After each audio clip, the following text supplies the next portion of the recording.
প্ৰকৃততে অখিল গগৈয়ে বানাকান্তক সহায় কৰা নাই নেকি? তেওঁ আচলতে ৰিল হিৰো নে ৰিয়েল হিৰো? তেওঁলোক ৰিল হিৰো, আমি ৰিয়েল হিৰো। অখিল গগৈ ডাঙৰীয়াই ওপৰত কথা কয়, বহুত বিতৰ্ক কৰি কথা কয়। এইটো তেওঁৰ নিচা আৰু পেচা। তেওঁ এই কামটো কৰি ভাল পায়। তেওঁলোক ৰিল হিৰো, আমি ৰিয়েল হিৰো।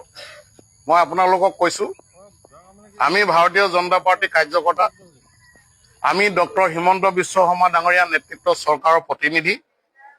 আমি ৰিয়েল কাম কৰোঁ আৰু যিসকলে ছ'চিয়েল মিডিয়াত তেওঁলোকৰ চেহেৰা ওলাই থাকিবলৈ কাম কৰে তেওঁলোকে ৰিল হিৰো। তেওঁলোকে ৰিলত ব্যস্ত, আমি ৰিয়েলত ব্যস্ত। এই কথাখিনি অসমৰ ৰাইজে বুজি পাইছে। তেওঁলোকে বুট জোতা পিন্ধি বোকাত যায়, আমি চেণ্ডেল জোতা নোহোৱাকৈ বোকাত গৈছোঁ। আমাৰ কাৰ্যকৰ্তাসকলে ঘৰ চফা কৰি আছে, প্ৰত্যেক গাঁৱত চুবুৰীত গৈ ৰাইজক ঘৰ চফা কৰাত সহায় কৰিছে আৰু তেওঁলোকে ছ'চিয়েল মিডিয়াত ৰিল বনোৱাত ব্যস্ত আছে। গতিকে কথাখিনি নিশ্চিতভাৱে অসমৰ ৰাইজে বুজিছে আৰু বুজি পাব।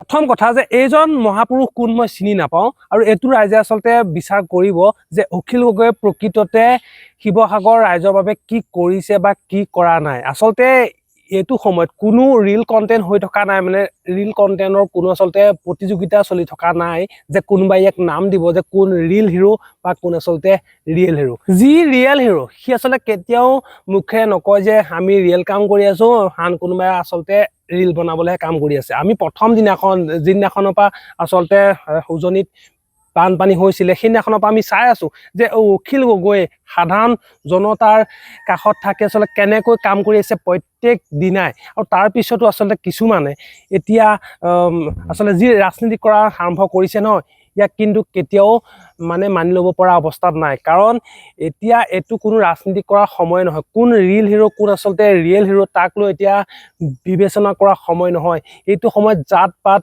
নিৰ্বিশেষে কেৱল মানুহৰ হাতত মানুহক মানে সহায় কৰিবলৈ আগবাঢ়ি আহিছে। ক'ৰ পৰা মানুহ আহি মানুহক হেল্প কৰিছে তাৰ কোনো ঠিকনা নাই। গতিকে যিকেইজনে এইটো সময়ত ৰিয়েল হিৰো আৰু ৰিল হিৰো নামত আচলতে ৰাজনীতি কৰিছে তেওঁলোকৰ সমান কিন্তু মূৰ্খ আৰু নাই। মই গম নাপাওঁ যে আচলতে অখিল গগৈয়ে কি ভুল কৰিলে যাৰ কাৰণে সকলোৱে অখিল গগৈক আচলতে টাৰ্গেট কৰি লৈছে। অখিল গগৈয়ে সাধাৰণ ৰাইজৰ লগত গৈ মত বিনিময় কৰিছে, যিমান পাৰে তেখেতে মানুহক আচলতে সহায় কৰিবলৈ চাইছে। কিন্তু তাৰ পিছতো এচাম মানুহ আছে যিয়ে নেকি সেইটো আচলতে সহ্য কৰিব পৰা নাই আৰু বাৰে বাৰে অখিল গগৈত আচলতে মানে বহুত বেয়া ধৰণে কথা কৈ তেওঁক সমালোচনা কৰি আছে। আচলতে যি ৰাজনীতিকে আচলতে ৰাইজৰ লগত থাকি আচলতে কাম কৰে তেওঁকহে আচলতে প্ৰকৃত ৰাজনীতি বুলি কোৱা হয়। কিন্তু যিকেইজনে আচলতে কেমেৰাৰ সন্মুখত থাকি অৰ্ডাৰ দি থাকে বা লোকক আচলতে সমালোচনা কৰি থাকে সি কিন্তু কেতিয়াও প্ৰকৃত ৰাজনীতিবিদ হ'ব নোৱাৰে।